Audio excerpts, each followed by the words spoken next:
Next today we'll talk about China, which says the United Nations' latest report on human rights abuses in the Xinjiang province was orchestrated. Beijing says it's a farce which has been produced by the US along with Western nations and is lacking in facts.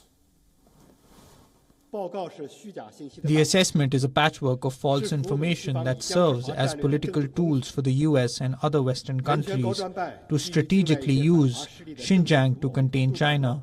The UN Human Rights Office made up the assessment based on the political scheme of some foreign anti-China forces. It violates the obligations of the UN Human Rights Office and its principles of universality, objectivity, non-selectivity and non-politicization. It again shows that the UN Human Rights Office has been reduced to an enforcer and accomplice of the US and other Western countries in forcing the developing countries. On Wednesday, the outgoing UNHCR chief Michelle Bachelet released the much-awaited report into China's alleged abuses in Xinjiang. It accused China of serious human rights violations there.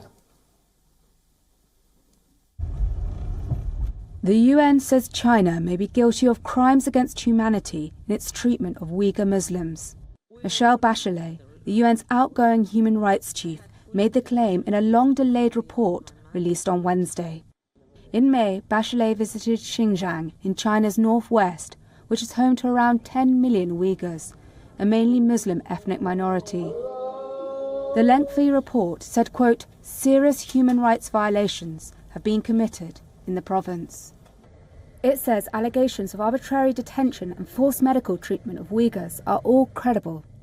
The UN is calling on Beijing to immediately release all those detained in training centres, prisons or detention facilities. Rights groups have accused Beijing of abuses against Uyghurs that include the mass use of forced labour in internment camps.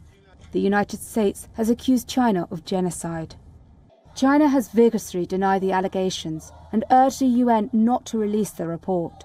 Within hours of the report's release, it branded it a farce planned by the US, Western nations and anti-China forces.